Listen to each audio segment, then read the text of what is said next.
messed up. Yeah, I know I did you wrong, but I learned my lesson. Now what if we could move on?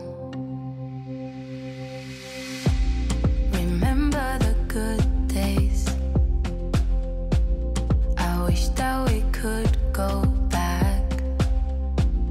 I know I'm not perfect, but at least give me a try. Bonjour tout le monde et bienvenue dans ce nouvel épisode de podcast de la chaîne d'Emaille-et-moi. Aujourd'hui, c'est le numéro 38 de ma série de podcasts sur le thème du tricot. Donc oui, vous êtes sur une chaîne de tricot pour ceux et celles qui viennent d'arriver récemment ou sur cet épisode. Ici, on parle de fil, on parle de laine, on parle un tout petit peu d'autres arts de fil tels que le crochet ou le cross-stitch, donc le point de croix. Mais principalement, on parle de tricot. Et aujourd'hui, je vous retrouve pour un épisode traditionnel de podcast. Donc ce sont les épisodes les plus courants que vous avez sur cette chaîne-là. Donc la chaîne d'Emaille-et-moi, et moi je me présente aussi rapidement. Je suis Christelle, je suis une tricoteuse alsacienne, j'habite tout au sud de l'Alsace. Donc l'Alsace ça se situe dans le Grand Est, donc sur la partie nord-est de la France, dans une partie qui est collée à la Suisse et l'Allemagne.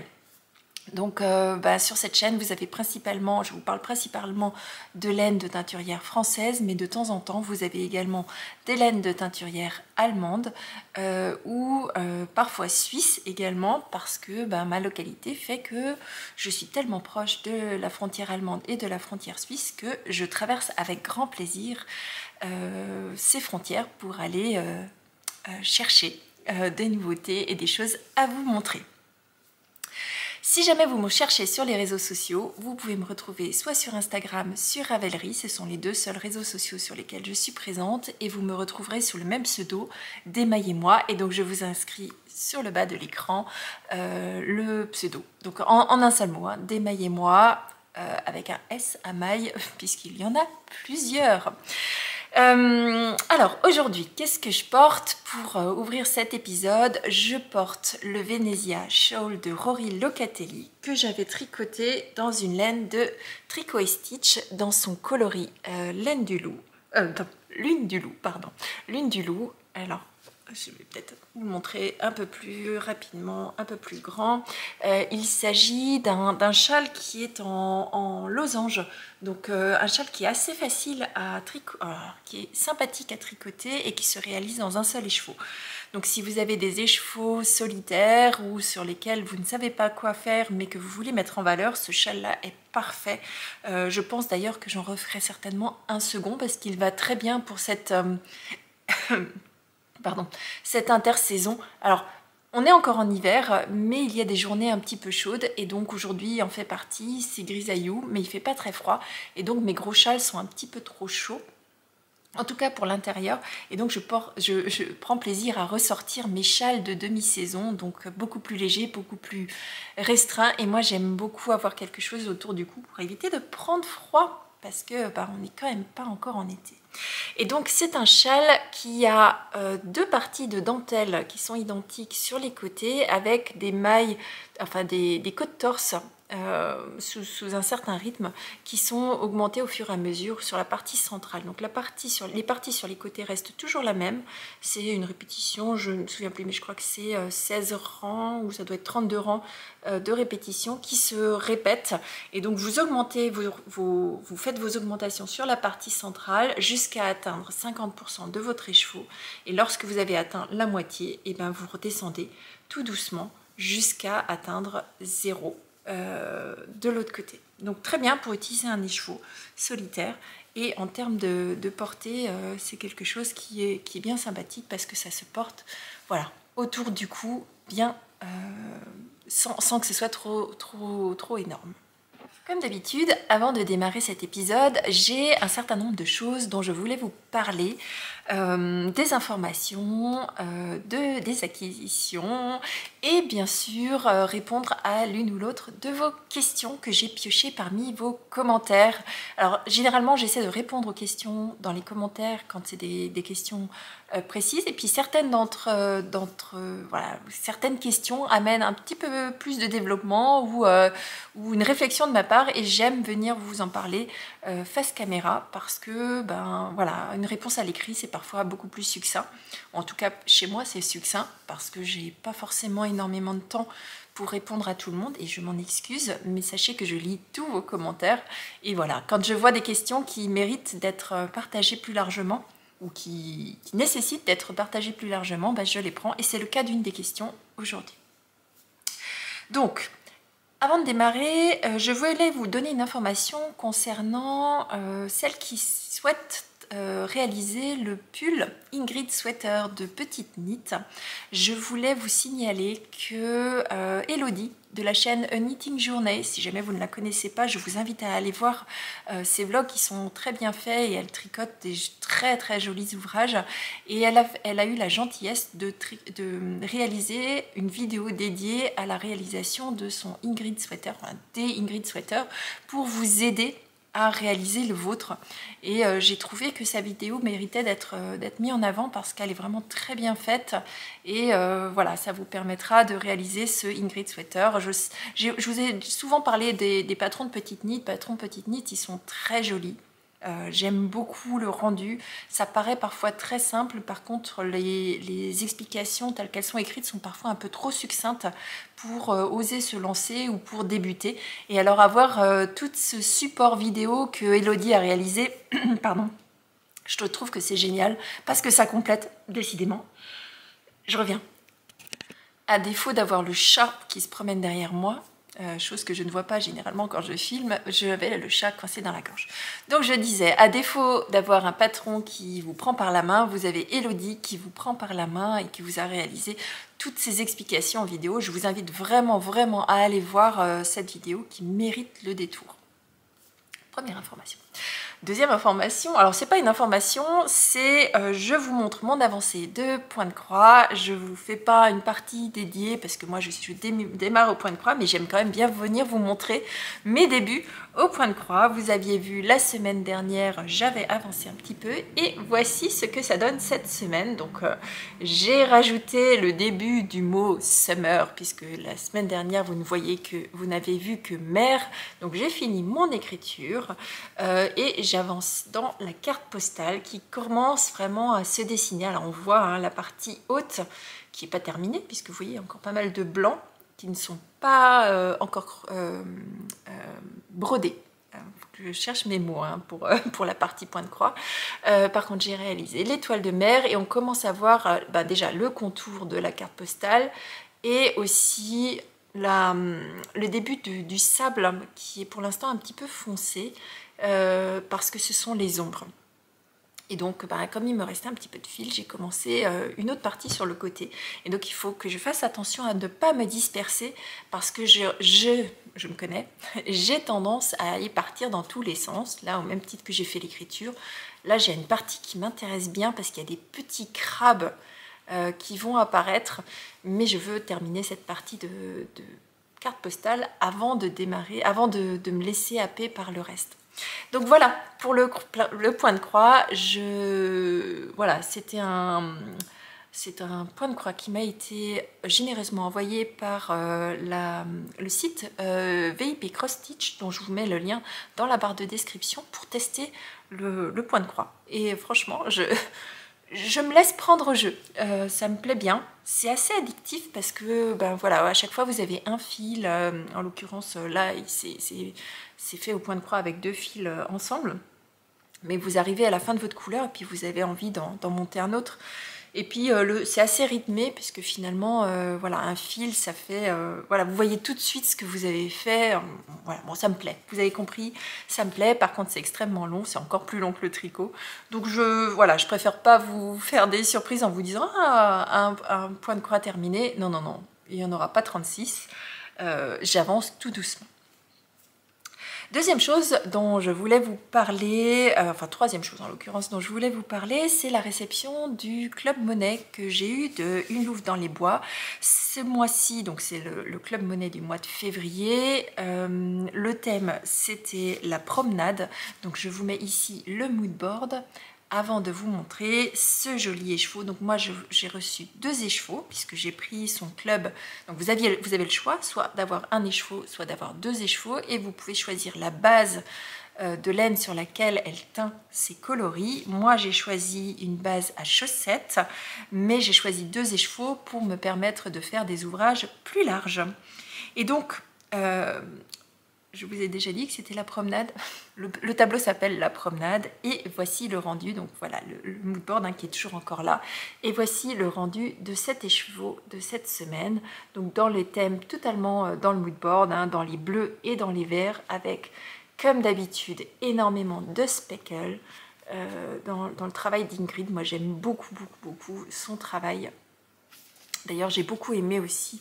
Elle a publié au fur et à mesure son calendrier de l'Avent qu'elle a fait cette année, en 2022. Et j'ai beaucoup aimé tous ces coloris qu'elle a publiés. Donc, je me pose des questions parce que, je vous le dis ou je vous le dis pas, j'ai déjà craqué sur un calendrier de l'Avent, mais je vous dis pas lequel. Vous le verrez dans longtemps. Mais je viendrai vous le montrer parce que je pense qu'il va mériter le détour parce que connaissant la personne qui teint, je pense que il va y avoir du peps là-dedans. Bon bref, on se recentre Christelle. Une louve dans les bois, Club Monet, La Promenade dans des tons de bleu plus ou moins marqués avec des bleus qui sont très aciers à certains endroits, des verts aussi et beaucoup de speckles qui vont jusqu'à des speckles très foncés. Et je voulais vous montrer, et ça fera la transition avec la question sur laquelle je vais répondre, le travail de teinture, il est parfois très différent d'un écheveau à l'autre. Et je trouve que ce Club Monet, alors on voit très bien l'appartenance à la même famille, mais on voit aussi la répartition des speckles qui est extrêmement différente et pas forcément réalisée de la même manière. Et c'est le principe du travail de teinture quand vous avez un écheveau de laine de teinturière. Par le fait même que ce soit de l'artisanat, les écheveaux sont différents. Vous n'aurez jamais, au grand jamais, un écheveau identique par rapport à l'autre, et c'est le principe même de la laine de teinturière. Donc si on reprend ici, vous avez des zones de speckles qui sont assez marquées et assez gros, alors que sur cet autre écheveau, vous avez des speckles qui sont beaucoup plus fins et beaucoup plus répartis un petit peu plus partout sur l'écheveau. Donc c'est ce que j'aime moi dans la laine de teinturière, c'est pour ça que je vais sur la laine de teinturière. Donc très bel écheveau, très belle couleur, je ne sais pas encore ce que je vais en faire, il faut que je réfléchisse. Mais là typiquement, je pense que ça peut être très joli dans un jacquard. Je vais réfléchir. Donc ça va aller rejoindre mon stash et donc je vais en profiter maintenant pour répondre à la question qui m'a été posée. Donc la question c'était concernant les laines à chaussettes, mais je pense que ça peut répondre aux laines de manière générale. Est-ce que tu préfères tricoter des laines de teinturière ou des laines commerciales? Et je vais faire une réponse de Normande. J'aime les deux, mais j'aime pas forcément pour les mêmes choses. Quand il s'agit de travailler des unis, j'aurais tendance à aller vers des laines ou quand je cherche un contrastant ou des laines très unies, vraiment sans nuance, j'aurais tendance à aller vers de la laine de commerciale.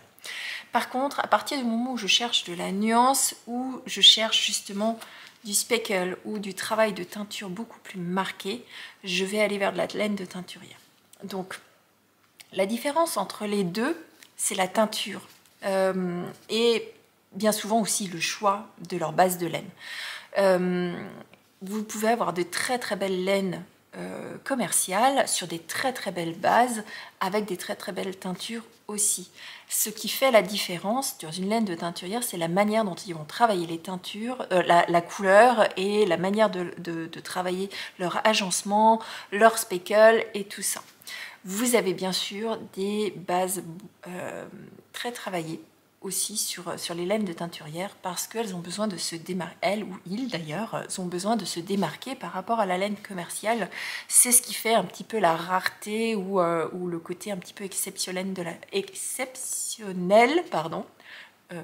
un lapsus révélateur, exceptionnel de ces écheveaux qui sont à chaque fois, moi je trouve à chaque fois des œuvres d'art, quels que soient les teinturiers ou les teinturières. Donc après, à vous de vous laisser guider par rapport à vos choix ou à vos goûts.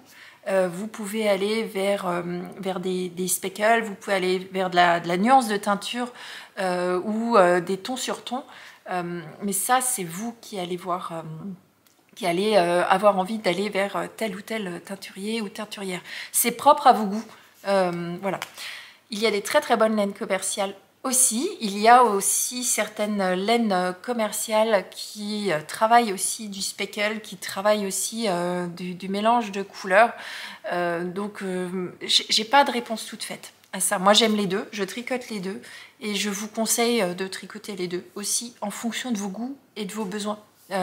N'hésitez pas à adapter selon vos budgets, n'hésitez pas à adapter selon vos envies ou selon tout simplement vos opportunités, parce qu'il y a de très belles laines de teinturière que vous pouvez obtenir en destache si jamais vous n'avez pas les moyens d'acheter en première main, on va dire. Et puis laissez-vous guider par vos humeurs du moment ou vos coups de cœur. Voilà, c'est ma réponse. Je sais que ça ne répondra pas forcément en totalité à la question qui m'a été posée. Mais c'est la seule réponse que je peux vous apporter parce que moi j'aime tout et je tricote tout. Et comme je tricote beaucoup, parfois j'ai besoin d'équilibrer mon budget et puis je travaille énormément au coup de cœur. Donc j'aurais tendance à dire laissez-vous guider par vos envies et votre cœur. Donc voilà, je crois qu'on est nouveau sur une introduction un tout petit peu longue. Vous avez l'habitude chez moi. Je vais maintenant vous donner ce que vous allez avoir dans le podcast. Donc au sommaire, aujourd'hui, on va parler de 5 objets. Il y en a 3 qui sont terminés. Et oui, cette semaine a été extrêmement productive. 3 objets terminés. Je suis très, très, très, très fière de moi. Je vais aussi vous parler de 2 encours et un encours que je vais appeler encours non identifié parce que je ne pourrais vous donner qu'un certain nombre d'informations parce que c'est un très très très vieux projet qui était en hibernation et suite à la vidéo de Chantal Fraîcheur-Mentalo, je suis allée dans mes objets hibernés qui n'étaient pas des encours et je suis allée voir ce que j'avais là-dedans et j'ai fait le ménage et dans tout ce que j'ai ouvert, j'en ai gardé un. Le reste, j'ai tout détricoté ou je me suis séparée et donc maintenant j'ai place nette. Mais je vous en parle tout à l'heure dans la section des objets en cours. C'est parti, je vous emmène dans mes objets terminés. I'm sorry for making you feel like you're not good enough. Le premier objet terminé de la semaine, c'est un petit top. Un petit top que j'ai réalisé pour un futur bébé à naître. Vous le savez, on a pas mal de naissances dans la famille. Alors, juste pour précision, parce qu'il y en a certaines d'entre vous qui m'ont félicité pour mon futur statut de grand-mère. Non, pas encore. Ma fille a 17 ans. On va attendre un petit peu. Donc, ce bébé, il intervient dans la famille. Mon mari est parrain de la jeune fille qui va avoir un bébé. Et donc, c'est pour cette raison que je me réjouis tellement parce que pour nous, c'est un... Voilà, on est relativement proche de la personne qui va avoir son bébé. Donc non, ce n'est pas ma fille. Et non, je ne suis pas encore grand-mère. Voilà, je pourrais l'être. J'ai bientôt 46 ans, j'en ai encore 45 pour l'instant, mais ce n'est pas encore le cas. Donc, quel est ce projet? Donc, c'est un projet que j'ai tricoté selon un patron de... Alors, et là, je reprends mes notes parce que je ne retiendrai pas. De Lene Holm Samsoe, qui est une designeuse, il me semble, danoise ou finlandaise. Le modèle s'appelle l'île d'Alia. C'est un modèle, un patron qui existe en français, en anglais et je crois en finlandais. donc ça doit être une finlandaise. Je l'ai tricoté dans des laines de chez Katia, donc dans une laine qui s'appelle Baby Merino, qui est un 100% laine, donc laine vierge, donc laine mélangée en gros. C'est une laine qui est super wash. Pour moi c'était important puisque la maman n'est pas trop coutumière du fait de laver à la main, donc il fallait absolument que ça passe en machine, et je trouve que pour de la layette c'est quand même plus facile. Le coloris, c'est le coloris 81. Hop, je vous montre l'étiquette et je vous montre le coloris de la laine. Oula, la luminosité change un petit peu beaucoup. Donc le coloris de la laine, c'est un espèce de rose poudré et c'est les seuls et uniques restes que j'ai. Donc il me reste moins d'1 gramme de laine sur une pelote de 165 mètres, il me semble. Je vais juste vérifier. C'est ça, 165 mètres, et donc il me reste moins d'1 gramme. C'était une pelote de 50 grammes et j'ai réalisé la totalité de ce petit top en taille 3 mois dans cette laine. Donc je suis très contente d'avoir optimisé cette laine jusqu'au bout. Je vous montre le modèle. Regardez-moi comme c'est joli. Alors, c'est un modèle qui se tricote. Alors, normalement, le patron appelle du 2,5 en aiguille et du 3 pour la partie après les côtes. Moi, j'ai tricoté en 2,75 et en 3,25 pour obtenir l'échantillon recommandé. Donc, ça ne veut pas dire que vous devez tricoter en 2,75 et en 3,25 parce que chacune ou chacun de nous a un échantillon différent, une façon de tricoter différente. Donc, vous voyez, cette fois-ci, moi, j'ai dû monter d'une aiguille alors que d'une demi-aiguille, alors que d'habitude, je n'ai pas j'en ai pas besoin. Donc, ça dépend vraiment des designeuses et ça dépend de vos manières de tricoter. C'est un petit top qui se commence par les côtes au niveau du col. Donc, il se tricote du haut vers le bas en un seul morceau. Alors là, j'insiste, il n'y a même pas besoin de relever de maille sur les manches. Il se tricote vraiment en un seul morceau. Quand vous arrivez en bas, vous rentrez votre fil et terminé. Enfin, vous verrez. Finalement, pas terminé puisque j'ai rajouté des petites finitions. Donc, on démarre par la partie haute. On fait un certain nombre de rangs de côtes en aller-retour. Parce que, je vais vous le montrer derrière, c'est un modèle qui a une goutte d'eau dans le dos pour pouvoir permettre à la tête du bébé de rentrer facilement. Même si, vous voyez, mon encolure, elle est très large, hein, permettrait de rentrer sans problème. Mais la designeuse a pensé que pour de la layette, et à juste titre d'ailleurs, ce serait plus sympathique de pouvoir ouvrir avec avoir une ouverture dans le dos pour pouvoir plus facilement passer la tête du bébé. Donc moi j'ai démarré avec un German Twisted Cast-On qui est un montage très élastique. C'est le même montage que j'utilise sur mes chaussettes, quand je fais des chaussettes en partant des côtes vers la pointe. Ensuite, très rapidement, vous continuez en aller-retour et vous démarrez ce diagramme. Donc c'est écrit uniquement en diagramme, hein, il n'y a pas de ligne à ligne. Diagramme sur une... Si mes souvenirs sont bons, sur une 30aine de rangs. C'est fou ce qu'on oublie vite.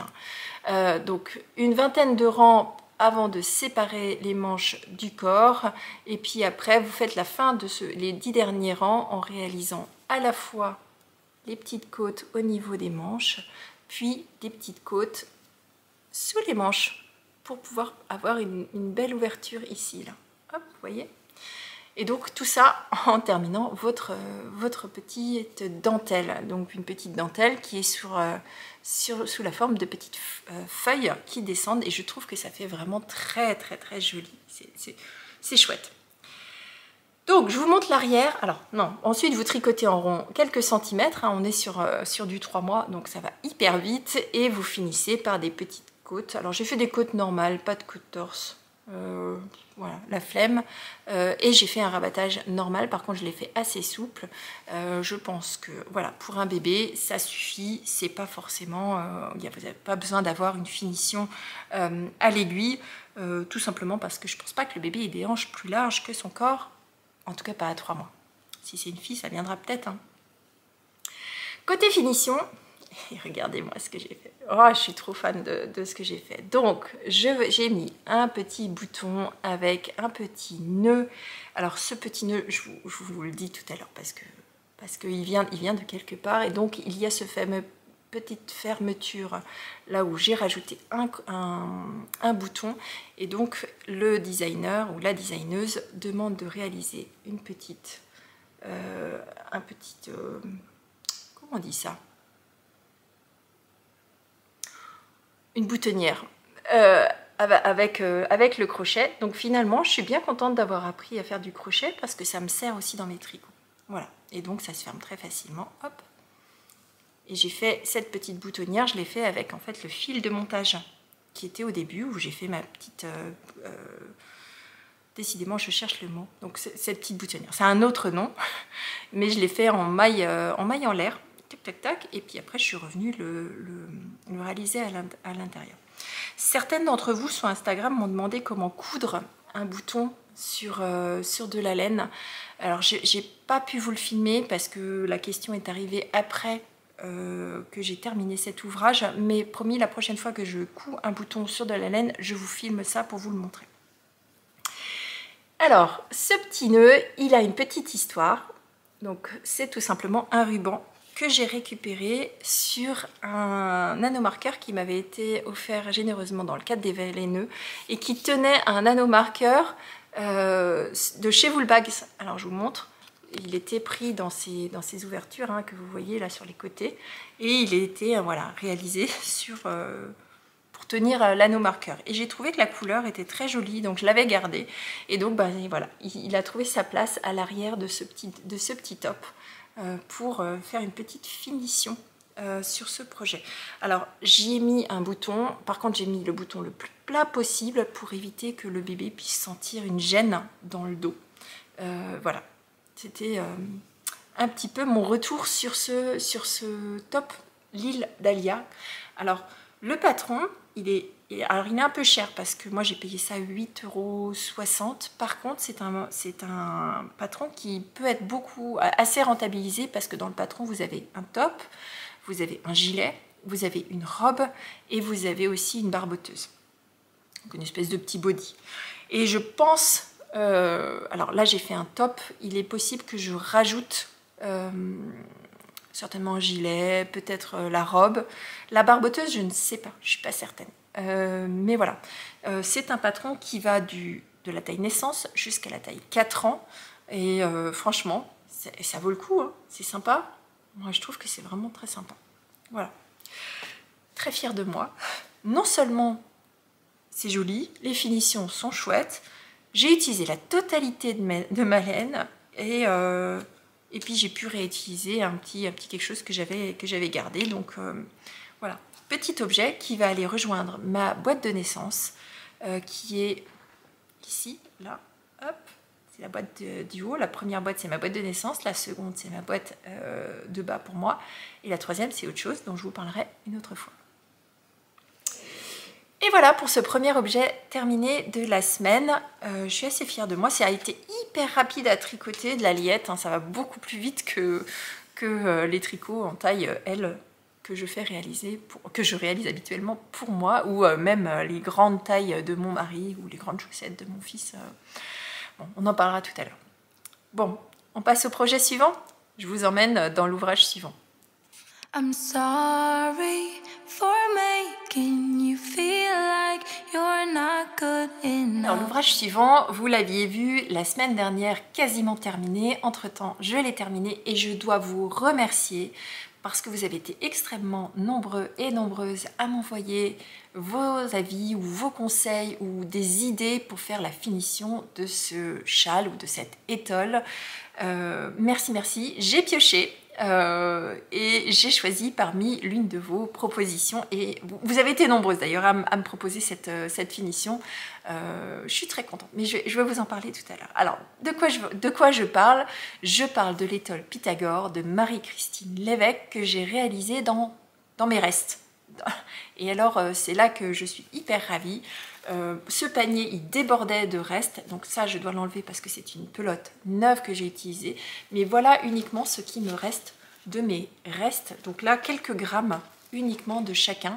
Je ne les ai pas encore, on va dire, mis de côté parce que je réfléchis à faire un espèce de projet de reste. Je sais que Domi Victoine a réalisé les Color Palette Socks avec les restes de ces restes de Pythagore et je trouve l'idée assez sympa. Donc je sais pas encore, je vais garder parce que tout n'est pas de la laine à chaussettes, donc je suis pas certaine de pouvoir le réaliser en totalité. Mais voilà, aujourd'hui il y a plus d'étiquettes que de laine en elle-même. Hein. Voilà, quelques petits restes. Je crois que ça tient dans la main. Hop, je vais vous les prendre. Voilà. Ça tient dans la main, c'est les petits restes de mon Pythagore, sauf celui-ci qui était voilà, quasiment un écheveau plein, mais c'était un reste aussi d'un projet.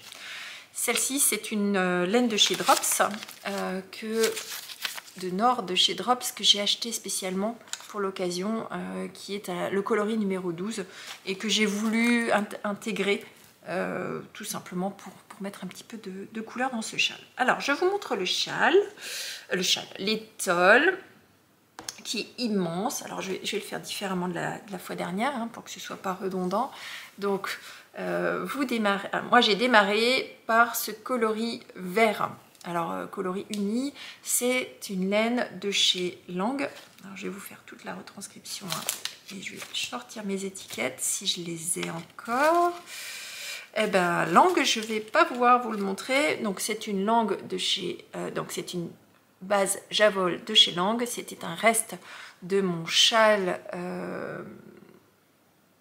Décidément, aujourd'hui, j'ai des trous de mémoire. Chalographie. De mon chalographie de Steven West que j'avais réalisé en 2021. Il est bleu-vert. Mais c'est quand même une tendance assez verte. Là, à l'écran, je pense que vous le voyez un peu plus bleu que ce qu'il n'est. Il est vert. Je suis vraiment désolée pour la luminosité. C'est très nuageux aujourd'hui, donc ça bouge beaucoup. J'espère que ça vous embêtera pas trop dans le visuel des couleurs.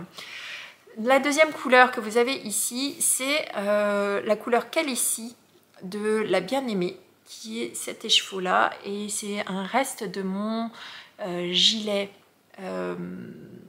Saint-Barnabé de Marie-Christine Lévesque que j'avais réalisé et que j'aime beaucoup, que je porte souvent. Ensuite, ici, vous avez un reste de calendrier de l'Avent de Tricot & Stitch. Donc, par contre, je ne me souviens plus exactement la couleur que c'est. Alors, si, pardon, je vous raconte des bêtises. Hop, j'en ai plusieurs. Cadeau, c'est pas celui-ci. Délicate, c'est pas celui-ci. Bon, bref, je crois que c'est le... Ah, bah voilà. Voilà, c'est le reste du coloris Aurore. Donc, ce coloris-là, c'est le Aurore de Tricot & Stitch. Ensuite, vous avez un neutre qui est de la laine de chez Elang avec Anna, coloris Colombe. Donc, pareil, un reste d'une étole que j'avais réalisée il y a quelques temps. Ici, c'est un mini du calendrier de l'Avent de Arco Iris Yarn, donc que je ne peux pas vous montrer en entier parce qu'il n'est pas ouvert. C'est dans sa base Dobby et la couleur, c'est Souvenir de Marnie. Donc le dessin animé, c'est Souvenir de Marnie et le personnage, c'est Marnie. C'est un coloris que j'aime bien, que j'aime beaucoup, et on y retrouve le fameux vert que vous avez ici, hein, de Lang. Ici, c'est un reste de laine de moute d'un kit qui s'appelle Pastellement Vôtre. Il m'en reste encore un tout petit peu. Hop. Mais alors, il m'en reste vraiment une petite pointe de rien du tout.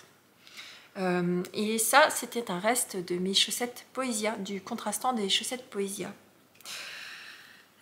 Ici, c'est un reste du coloris cadeau. Aussi du calendrier de l'Avent de Tricot & Stitch, coloris que j'aime beaucoup. Alors, je le trouve très délicat, avec beaucoup de speckles un petit peu rouge, rose, orangé. Ça, c'est pareil, c'est un reste du coloris pudding du calendrier de l'Avent de Tricot & Stitch. Ensuite, on retrouve, voilà, j'ai voulu faire, voilà, pas trop non plus arc-en-ciel, donc j'ai fait revenir mes couleurs, de nouveau du Lang, de nouveau du Lang avec Anna, de nouveau de Arco Iris Yarn.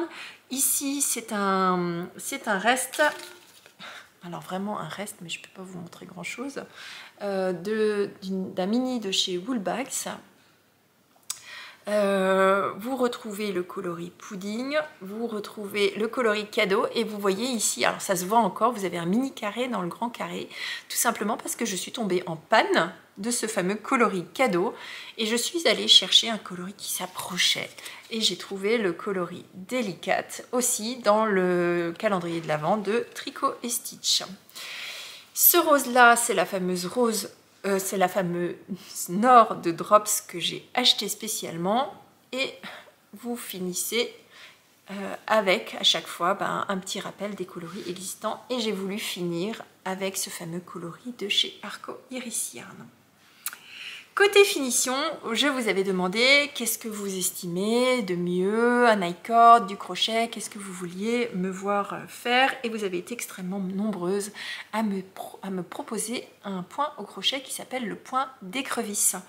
Et alors je me suis longuement trituré le cerveau en me disant je fais ça, je fais pas ça et puis ce qui m'a décidé c'est le côté très fin de cette finition et parce que je dois aussi dire que je voulais essayer quelque chose d'autre, le fait de n'avoir jamais fait ce point, je me suis dit, allez, c'est le projet, tente.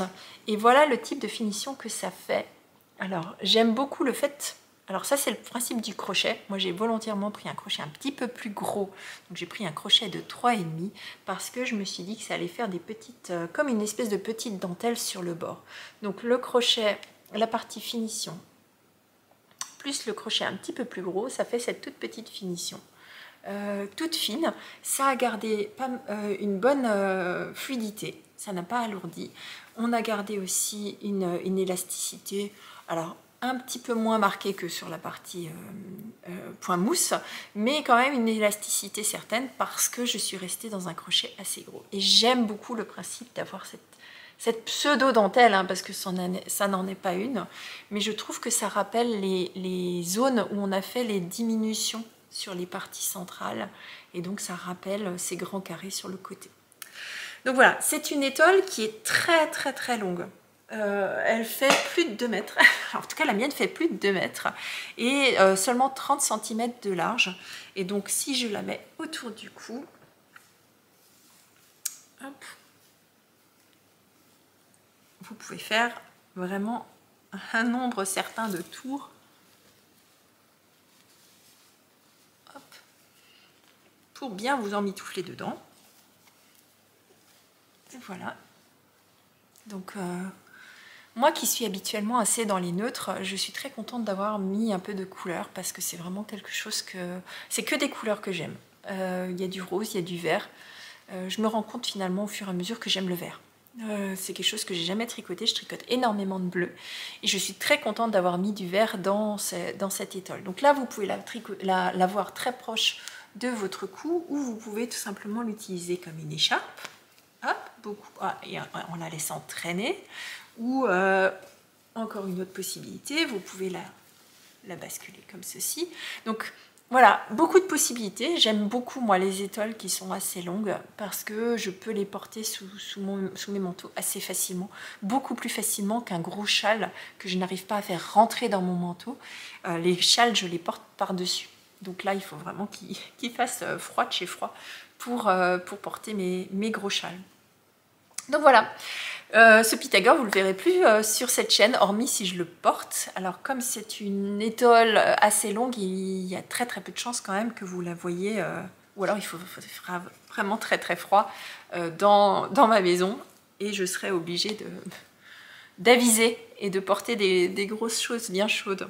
Donc voilà, pour ce deuxième objet terminé de la semaine, et j'en ai encore un qui n'était pas du tout prévu, que vous n'avez encore jamais vu, puisqu'il a non seulement il est monté sur mes aiguilles cette semaine, mais il a été terminé tout de suite dans la foulée. Et je vous en parle tout de suite. I'm sorry for making you feel like you're not good enough. Alors ce dernier objet terminé, c'est un bonnet que j'ai réalisé dans le cadre d'un cal.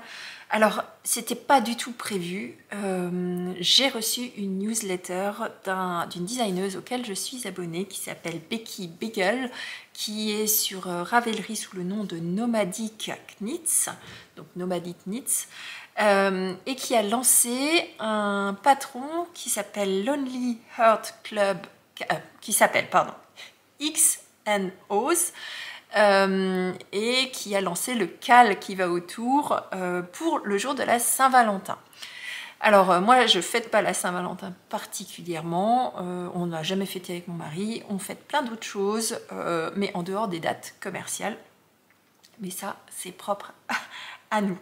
Alors quand je vous dis que c'était pas du tout prévu, que lorsque j'ai reçu cette newsletter, j'ai également reçu un coupon me permettant d'avoir accès à ce bonnet totalement gratuitement. Donc je me suis dit, c'est un modèle qui me plaît bien, je vois très bien comment le faire et avec quelle laine et dans quel cadre. Bon, bah, on va se lancer et on va faire le cal. Donc le cal s'appelle Lonely, alors je regarde mes notes parce que je ne me souviens pas forcément par cœur. Le cal s'appelle Lonely Hearts Club Cal. Il se passe sur Facebook, alors moi je ne suis pas sur Facebook, donc j'ai fait le cal sans être dans le cal. C'est pas grave. Et le patron s'appelle donc X apostrophe S and donc et O apostrophe S, donc X and O's, donc le XOXO, les fameux bisous que vous connaissez certainement. Moi j'ai réalisé ce bonnet dans les laines de ma température blanquette parce que j'étais tellement pressée de le monter sur mes aiguilles et je le voyais tellement dans ces couleurs là pour le petit garçon que je suis allée piocher. J'ai pas voulu aller chercher. J'avais pas d'autres laines en épaisseur DK, du moins pas qui se prêtaient à ce projet-là, donc j'ai pioché, j'irai en racheter par la suite, c'est pas très grave. Donc j'ai utilisé de la Merino 120, j'ai utilisé un coloris blanc qui est le coloris 001 et j'ai utilisé pareil Merino 120 coloris bleu, le coloris c'est le numéro 021. Donc c'est voilà le thème, donc vous l'avez compris, c'est pour un petit garçon, c'est pour le fameux bébé, l'autre bébé numéro 1 pour qui j'avais réalisé une boîte de Noël ou cadeau de Noël tricoté pour sa maman l'année dernière. Donc c'est un petit garçon qui va avoir 2 ans au mois de novembre et donc je lui ai réalisé ce bonnet. Alors je vous le montre. Voilà ce que ça donne. Alors hyper facile, totalement accessible aux débutants, c'est sympa parce que non seulement vous avez une texture ici, alors bon, je vais prendre dans le début. Vous montez ici un certain nombre de mailles en fonction de la taille que vous voulez réaliser. Ce cal, il est génial, ce modèle, il est génial parce qu'il va de la naissance jusqu'à la taille homme. Donc en termes de choix de taille, vous avez de quoi faire. Moi, j'ai fait la taille 2 ans pour ce petit garçon qui va avoir 2 ans au mois de novembre et il le recevra à son anniversaire avec d'autres choses tricotées bien sûr et puis un petit paquet pour lui à 2 ans, il voudra certainement ouvrir autre chose qu'un bonnet. Voilà, vous avez un certain nombre de côtes en démarrage, c'était normalement des côtes normales, moi j'ai fait des côtes torse pour que ça resserre un tout petit peu. Ensuite vous faites quelques rangs de jersey. Ici la partie avec des petits traits, c'est la technique de jacquard en mosaïque. Donc à base de mailles glissées, donc vous ne tricotez qu'un seul fil sur chaque rang, donc ça c'était chouette. Ensuite vous avez quelques rangs de jersey et vous avez votre fameuse grille voilà, qui écrit XOXO, voilà, qui est tout autour du bonnet, hein. Voilà. Vous refaites quelques rangs de jersey, encore quelques rangs de mosaïque au-dessus, puis vous démarrez. Je crois qu'il y a encore 1 ou 2 rangs de jersey, puis vous démarrez cette fameuse couronne avec des diminutions qui sont réalisées tout autour du bonnet. Et puis moi j'ai fait une erreur, mais bon, ça se verra pas. Vous voyez, ici j'avais oublié des diminutions, donc bon, c'est pas très grave, j'ai rattrapé sur la fin. Ces bonnets tricotés imparfaits, c'est ce qui montre qu'il n'est pas industriel. Donc voilà pour ce fameux objet numéro 3, pour ce petit garçon. Moi je suis très contente de l'avoir réalisé. Je pense que j'en réaliserai un autre pour la petite fille qui va naître, mais en taille plus petite du coup. Encore plus petite, donc ça va aller encore plus vite. Ce bonnet, je l'ai réalisé en une après-midi. Donc vraiment très... Alors, oui, je tricote un peu vite. Enfin... pas si vite que ça, mais enfin, j'ai tricote avec un bon rythme, mais en une journée, vous pouvez le faire sans problème. N'importe qui, et c'est totalement accessible aux débutants. Là, ici, vous n'avez aucun fil à croiser. Vous n'avez jamais plus de 3 mailles avant un changement de couleur, donc c'est vraiment chouette. Alors j'ai juste un petit, voilà, mon X il se voit pas très bien parce que je me suis trompée dans la dominance des couleurs lorsque j'ai tricoté. Je m'en suis rendu compte sur la partie haute, c'est pour ça qu'en haut on voit mieux le blanc. Mais voilà, sur le suivant, c'est pas très grave, c'est pour un enfant, hein, mais quand même, j'aurais voulu que ces XOXO soient encore mieux dessinés que ce qu'ils ne le sont maintenant. Et ça, la prochaine fois, je ferai vraiment bien attention à avoir les bons fils au bon endroit. Sur la bonne main, pardon. Je vous rappelle que moi, je tricote mon jacquard avec un fil de chaque couleur dans chaque main. Donc, mon fil qui normalement fait la dominance des couleurs devait être sur cette doigt-là. Et puis, erreur. Quand on n'a pas de cerveau, ben voilà ce que ça donne. Bon, c'est pas très grave. Je ferai attention sur le prochain. Je pense que je vais en réaliser un deuxième avec un petit rouge ou un petit rose au milieu pour la fille. Comme ça, elles pourront être assorties. Ils sont cousins tous les deux. Ils habitent au même endroit. Donc, ce serait rigolo d'avoir ces deux bébés avec les mêmes bonnets. Donc, peut-être que vous le verrez encore, une nouvelle version de celui-ci.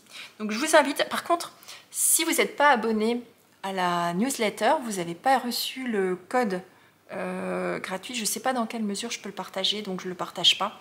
Mais n'hésitez pas à vous inscrire à sa newsletter. Elle fait souvent des cales comme ça. Il y avait notamment alors un cal que je voulais faire mais que je n'ai pas eu le temps de faire, qui était un col mystère qu'elle avait lancé juste après Noël et qui était gratuit si vous étiez sur la newsletter. Donc je pense, j'ai l'impression que c'est son principe, elle a énormément de cales, donc n'hésitez pas à vous inscrire sur sa newsletter pour obtenir les coupons qui vous permettent d'avoir les patrons gratuits. Sinon, ils sont payants sur Ravelry. Donc, par contre, ils ne sont qu'en anglais. Mais alors, pour du jacquard comme ça, vous avez la grille. Hein. Donc, faites comme vous voulez, mais là, c'est anglais facile, zéro cerveau. Le patron, il tient sur 3 pages, y compris les définitions et y compris les indications de comment on fait les points. Donc, et je crois que la 3e page, ce n'est que des explications de points. Donc, allez-y, facile, typique débutant. Moi, j'ai fait ça sur des aiguilles circulaires. Donc, sauf la partie haute où je suis passée en double pointe. Mais j'ai fait ça avec mon kit Chiagou bleu que j'ai pas juste sous la main, mais avec le petit câble qui me sert à faire les manches. Donc, très rapide. Autre chose, je crois que c'est tricoté, et je vais juste le vérifier, mais il me semble que je l'ai tricoté en 4.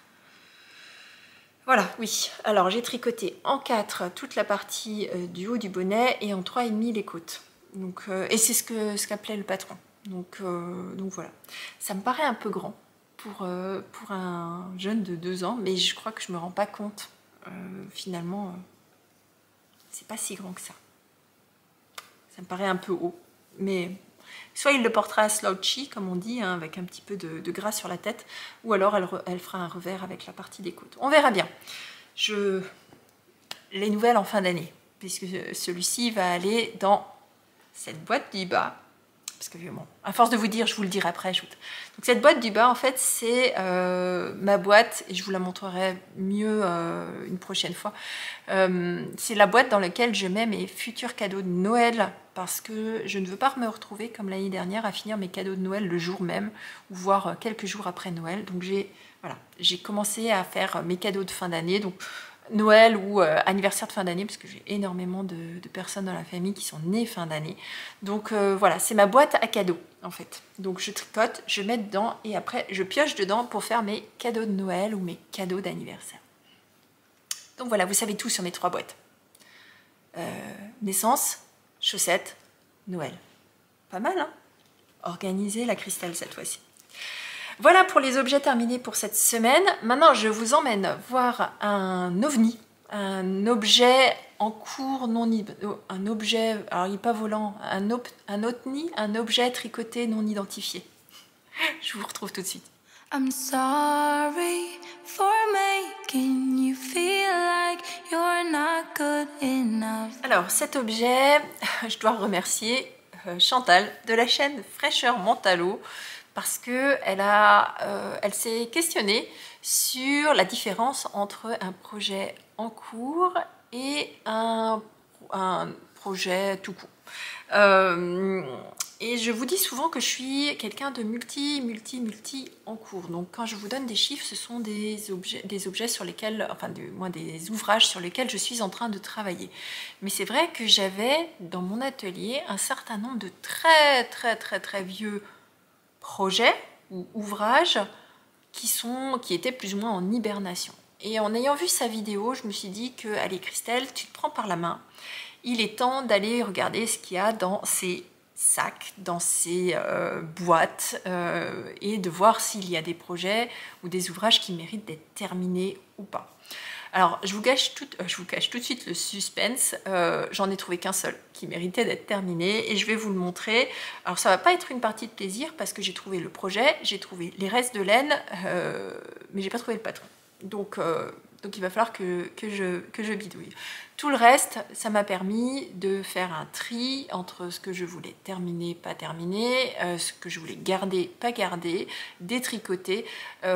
J'ai pas gardé énormément de choses, j'ai détricoté 2-3 bricoles, mais voilà, ce sont des très vieux en cours. À l'époque, je tricotais beaucoup moins de matière naturelle, et celui-là en fait pas partie, puisque c'est une laine qui est 100% polyester. Donc c'est pas génial, mais je vais quand même le terminer parce que je pense que l'ouvrage mérite d'être porté. Même si ça m'enchante pas de le terminer, mais je vais le terminer. Donc, parlons de la laine. Parce que quand je vous dis que c'est un otni ou un ovni, parce que je vais pouvoir vous donner que des suppositions. Donc je vous présente la laine. Donc ce dont je suis sûre, c'est un ouvrage de chez Fil d'Art. Ça, j'en suis sûre. Le modèle, j'en sais rien. À quoi ça ressemble? C'est un gilet chauve-souris. Ça, je le sais parce que je le reconnais et que je me souviens avoir tricoté ces morceaux de laine, de gilet en chauve-souris. C'est un modèle en morceaux, donc il va falloir que je couse. C'est ce que je déteste faire. Et je me souviens aussi que je suis à la fin du projet. Et donc c'est la raison pour laquelle je vais le terminer. La laine, ou du moins le fil, parce que c'est pas du tout de la laine, c'est un 100% polyester. Et je pense, je suis allée chercher sur le site de Fil d'Art. Et pourquoi c'est tout foncé maintenant? Hop, voilà, le site de Fil d'Art. Je pense, c'est un fil qui s'appelle Fil Douce. C'est un fil qui est extrêmement pelucheux. Voilà, est-ce que vous allez voir correctement? Voilà, un fil qui est très pelucheux. Alors dites-moi, je pense que c'est de la fil douce. De ce que j'ai vu sur le site de Fil d'Art, ça doit être de la fil douce, à moins que ce soit une base qui soit terminée. Et voilà ce qui me reste. Bon, autant vous dire que je suis contente d'être à la fin et de pas forcément voilà, avoir à bobiner tout ça. Ce sont que des restes, donc il va falloir que je fasse rentrer toute la bande d'encolure et de boutonnage dans ceci. Et voilà l'ouvrage dans l'état dans lequel je l'ai trouvé. Donc, je vous ai dit c'était un ouvrage en morceaux. Vous avez, je suppose, un demi-devant, comme ça, avec le côté très chauve-souris, hop, que vous voyez ici. Et puis il va falloir que je trouve où est l'emmanchure et tout ça. Vous avez un autre demi-devant, vraisemblablement comme ça. Hop, côté chauve-souris, comment ça se voit. Vous avez la partie arrière avec l'encolure et le côté chauve-souris qui revient. Voilà. Et après, vous avez les manches en petit rectangle qu'il va falloir que je couse et que je vais rajouter ici. Hop, bon, dans l'autre sens, comme ça. Hop. Donc la couture, je pense que ça va aller. Qu'est-ce qui manque? Il manque toute la bande d'encolure. Donc ça a l'air d'être un gilet en col V devant, donc assez ouvert. il faut que je couse les épaules et que je couse... faut que je couse les épaules pour pouvoir faire relever les mailles sur toute la partie avant et la partie d'encolure devant et sur le dos derrière. Alors, j'ai même retrouvé, et alors là par contre je vais détricoter puisqu'il est hors de question que je fasse ça comme ça, j'ai retrouvé, alors ça ressemble à rien, hein, mais c'est la façon dont je mettais à l'époque mes mailles en attente. Donc là vous voyez que j'avais tricoté toute une partie de bande d'encolure. J'ai regardé, ça devait être certainement la moitié ou la partie de devant. Tel que habituellement me faisait faire fil d'art, donc en petits morceaux, et puis après vous enlevez le fil provisoire et vous venez coudre au fur et à mesure. Donc là non, moi je vais relever les mailles et puis je vais tricoter toute cette bande d'encolure toute seule. J'ai pas forcément besoin du nombre de mailles ou quoi que ce soit, je vais équilibrer les parties devant, je vais prendre une maille sur chaque rang.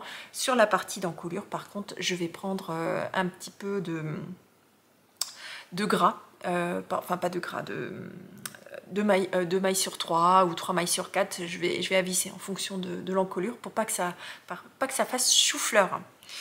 Donc voilà où j'en suis dans ce petit projet en morceaux. Il va falloir que je lui trouve un nom. J'ai été incapable de retrouver le modèle que j'ai réalisé. Je sais que c'était dans un catalogue. J'aime bien le rendu. Alors même si c'est voilà, c'est de la fibre synthétique, mais j'aime bien le rendu, ça fait un petit peu un gilet tout doudou, tout, on dirait de la peluche une fois que c'est tricoté. Bon, Fil d'Art dit que c'est un fil extrêmement chaud. J'ai l'impression qu'effectivement ça a l'air bien chaud, mais je pense que ce sera de toute façon pas aussi chaud que de la laine. Mais voilà, je vais essayer de le terminer. Enfin, je ne vais pas essayer de le terminer, je vais me prendre par la main et je vais faire des coutures, chose que je déteste faire. Mais je pense qu'il est tellement proche d'être terminé et que je serais tellement ravie d'avoir un gilet blanc, chose que je n'ai pas, que ça mérite un petit peu d'effort de ma part pour terminer cet ouvrage. Voilà, il faudra que je lui trouve un nom, je vais quand même pas l'appeler ethnie objet non identifié. C'est mon projet non identifié, mon PNI. Voilà. Bon, je vous emmène tout de suite dans le dernier objet en cours de la semaine. Celui-ci, il est identifié, je le connais. I'm sorry for making you feel like you're not good enough. Alors, ce deuxième... Oh, oui, si, ce deuxième en cours de la semaine que je vous montre, c'est une paire de chaussettes. Une paire de chaussettes que je réalise pour mon fils sur la base de mon patron des Boomerang Socks que je vous ai mis à disposition sur Ravelry et sur lequel j'ai fait une petite variation. Alors, je vous montre l'ouvrage et après je vous parle des laines. Donc voilà ce que ça donne, cette immense chaussette, parce que oui, mon fils a des grands pieds. Donc les Boomerang Socks, c'est un patron qui est gratuit. Alors ne regardez pas la texture parce que c'est une variation, donc ce n'est pas dans le patron. Mais par contre, je vais vous expliquer comment faire. Donc les Boomerang Socks, ce sont des chaussettes que vous tricotez du haut, donc des côtes vers la pointe, avec un fameux talon en boomerang. C'est un patron d'Émaillez-moi, donc de moi, qui est disponible en français et en anglais sur Ravelry et sur lequel, je crois 2 ou 3 vidéos en arrière, je vous avais mis un bon de réduction de façon à ce que vous puissiez avoir accès au patron gratuitement. Donc, j'ai réalisé la première chaussette. Donc, j'ai utilisé ici un reste de langue qui est aussi un reste donc de Javol, qui est aussi un reste de mon châle Chalographie. Donc voilà, vous avez vu, hein, je travaille mes restes en ce moment. Ensuite, j'ai tricoté un écheveau de laine varié dans les tons de bleu, blanc et noir. Donc c'est la raison pour laquelle je vous ai mis du noir, qui est cet écheveau-ci. Vous voyez, il me reste un petit peu moins que ce que j'avais la dernière fois que je vous ai montré cette paire de chaussettes. C'est un écheveau de chez Wool Ancient, qui est une teinturière allemande qui s'appelle Monika Azenauer. Pardon, Monika, si tu passeras pas par là, parce que je pense pas que tu parles français. mais que j'avais acheté lors du salon Wolln Sinfonie qui a lieu au mois de novembre dans ces eaux-là à Neuenbourg am Rhein, qui est à hauteur de Haute-Marsheim, donc à hauteur du milieu de l'Alsace, mais 3 km à l'intérieur des frontières du territoire allemand. Donc, ces chaussettes, je les réalise pour mon garçon sur la base des Boomerang Socks. Par contre, j'en ai fait une variation. Donc, si vous voyez ici, là, vous voyez qu'il y a des petites lignes. Et ces petites lignes-là, je l'ai simplement réalisées en glissant une maille toutes les 8 mailles. En l'occurrence, vous pouvez le faire tous les X en fonction de ce que vous voulez. Moi, j'ai choisi de les faire tous les 8 mailles. Je glisse une maille et je le fais un rang sur deux. C'est ce qui crée en fait ces lignes verticales que vous retrouvez ici. Donc moi je les fais tous les 8 mailles parce que mon garçon a un diamètre de pied qui nécessite que je lui tricote en 72 mailles. Et donc ça me permettait, si je le faisais toutes les 8 mailles, de faire 9 répétitions de cet espacement. Vous pouvez très bien le faire tous les 4 mailles, tous les 5 mailles, tous les 6 mailles. Donc je l'ai réalisé sur tout le tour de la tige. Par contre, sur le pied, je ne l'ai réalisé que sur les parties hautes parce que je craignais, et j'ai bien fait, que cette légère surépaisseur créée par les mailles glissées ne le gêne sur le dessous du pied. Donc j'ai bien fait. Je l'ai simplement fait en jersey sur la partie dessous du pied. Et je vais vous montrer, j'ai simplement mis un marqueur pour me faciliter la chose parce que voilà, sinon j'avais tendance à faire les mailles glissées aussi sur la partie basse. La pointe, c'est une pointe bien arrondie et pour la faire arrondie comme ça, hein, vous faites un certain nombre de diminutions, un rang sur deux et arriver à... Alors moi je fais arriver à... Alors ça dépend des tailles. Donc arriver à un certain nombre de mailles qui vous restent sur les aiguilles, tout est écrit dans le patron. Hein. J'accélère les diminutions et je les fais tous les rangs. Et donc c'est ce qui crée cet arrondi plutôt que d'avoir une pointe en forme de triangle. Le talon, c'est le fameux talon boomerang que vous trouvez dans les Boomerang Socks. Donc il est réalisé sur la partie haute en rang raccourci, puis vous venez libérer l'ensemble de vos mailles doubles qui ont été créées en faisant 2 tours complets, et puis vous venez recréer la partie basse à nouveau en rang raccourci, mais au sens inverse que ce que vous avez fait au-dessus. Donc tout ça est écrit dans le patron. Hein. Donc ici, j'ai choisi de ne pas mettre de talons contrastants. Ça a été un choix volontaire de ma part. Sur celle que j'avais fait pour ma fille, j'avais mis un talon contrastant et qui faisait le tour. Ça faisait aussi très très très sympathique. Donc ça, c'est la première chaussette. Et alors, j'avoue que j'ai eu des grosses frayeurs. Ah tiens, à l'écran, ça fait du pooling. Alors qu'en vrai, ça le fait un peu. Mais beaucoup moins qu'à l'écran. Alors que sur le côté, l'autre, ah bah moyenne. C'est étonnant, les choses qu'on voit à la caméra et qu'on voit pas à l'œil nu. C'est... Jamais j'aurais... Maintenant que je l'ai vu à la caméra, je le vois à l'œil nu aussi. Bon, bref. Je vais vous le tourner de l'autre côté, comme ça vous ne serez pas incommodé par le pooling. Donc cette chaussette, moi pour mon fils, qui fait du 43, j'ai tricoté 80 rangs avant de démarrer la pointe. Je précise, j'ai tricoté avec ma tension, avec ma façon de tricoter et mon échantillon. Donc 80 rangs avant d'arriver au 43. Mais je vous avais montré la semaine dernière, hein, j'utilise aussi, ou la semaine d'avant, je ne sais plus, j'utilise une règle à chaussettes qui me permet d'identifier quand est-ce que je dois démarrer la pointe. Mais voilà, pour les pointures que je connais, type mon fils, mon mari, ma fille et tout ça, j'ai pas besoin de la règle particulière. Pour la tige, j'ai aussi réalisé 80 rangs, donc parce que j'essaye d'avoir une tige ainsi qu'un pied qui soit équilibré. Arrivé à 60 rangs ici, je vous raconte l'anecdote, hein, je pèse mon écheveau et là il ne me reste que 47 grammes. Je me suis dit mais quand même, c'est pas possible, je vais pas avoir assez pour faire une paire de chaussettes pour mon fils dans un écheveau. Et pourtant j'ai mis des contrastants. Donc je me suis dit, punaise, est-ce que c'est parce que les chevaux étaient incomplets? Est-ce qu'ils faisaient moins de 100 grammes? Est-ce que ça a consommé plus de laine? Est-ce que... Et là, la blonde que je suis avait oublié que lorsque j'ai bobiné les chevaux, j'ai eu un un fil rompu dans les chevaux au milieu. Et donc j'avais 25 grammes de laine d'un côté qui attendait gentiment. Donc j'aurais largement de quoi faire les 2 chaussettes. Voilà. Gros moment de solitude quand j'ai regardé ce reste. Ça m'a pris 2 jours avant de me rendre compte qu'il me restait effectivement un mini cake quelque part.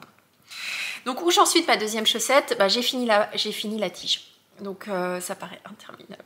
Interminable quand on tricote pour homme. Non seulement c'est 72 mailles, mais en plus c'est beaucoup plus haut, donc c'est beaucoup plus long.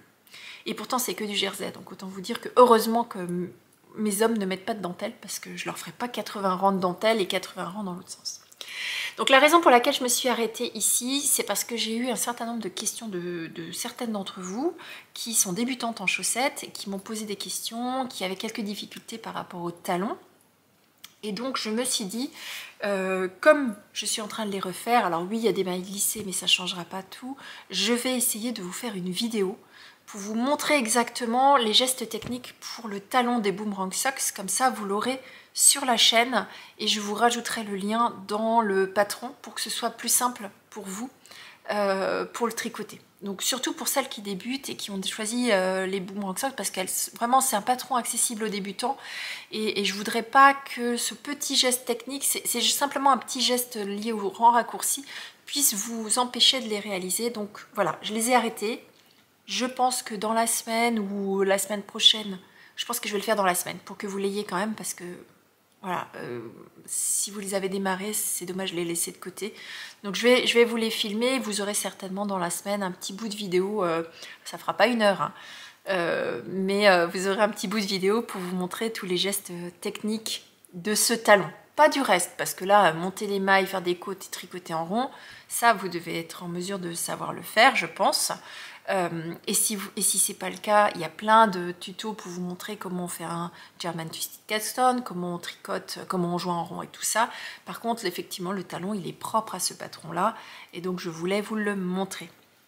Donc voilà, c'était quelque chose que je voulais vous dire. Je crois qu'on en a fini avec les objets en cours. Alors avant de vous laisser, parce que ce que vous ne savez pas, c'est que entre cette section de vidéo et la section d'avant, il y a le facteur qui est venu sonner à ma porte. Et qu'est-ce qui m'a emmené? Mais je vais pas vous le montrer aujourd'hui, vous le verrez dans la semaine prochaine. Je vais juste vous faire un teaser aujourd'hui, parce que je ne veux pas spoiler toutes celles qui ne l'ont pas reçu. Je sais que vous êtes nombreuses à l'avoir commandé. Je sais que voilà, je veux absolument pas spoiler, donc vous l'aurez la semaine prochaine. Le temps... Je sais que Ludivine ne les a pas encore envoyées à tout le monde. Elles sont parties là, donc vous devriez les recevoir d'ici la semaine prochaine. Donc la semaine prochaine, il y aura moins de temps pour vous spoiler. Mais j'ai reçu ma box Lane of Throne. Oh, je suis trop contente. Et je vais juste vous l'ouvrir pour juste vous montrer le papier de soie, parce que je l'ai déjà ouvert. J'ai pas pu résister, hein. Je l'ai ouverte. D'ailleurs, c'est une boîte. Mais vous ne verrez rien puisque j'ai regardé hein, pour être sûre. Mais voilà la chose. Oh, je suis trop impatiente parce que par contre je l'ai ouvert mais j'ai pas encore déballé. Mais je crois que je vais pas vous attendre pour déballer. Je vais le déballer. Oh, j'ai trop hâte. Moi j'ai pris la box en version kit à chaussettes. Vous aviez différents choix.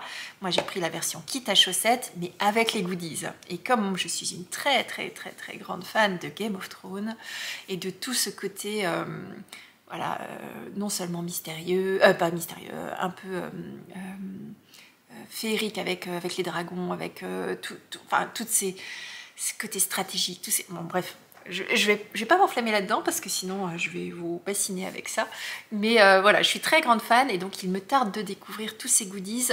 Je ne manquerai pas de vous les montrer la semaine prochaine parce que les commandes des box de Lane of Throne, donc le club Ludivine de Arco Iris Yarn, c'est tous les premiers 15 jours de chaque mois impair. Donc là, début mars, du 1er au 15 mars, vous allez pouvoir commander la box qui sera livrée au mois d'avril. Donc là, en janvier, du 1er au 15 janvier, moi j'ai passé commande pour cette box-là, qui est arrivée maintenant au mois de février. Donc d'ici 15 jours, on va pouvoir commander la box suivante. Donc je pense qu'il est important que vous puissiez voir à quoi ressemble l'intérieur d'une box de Ludivine et que vous puissiez faire votre choix.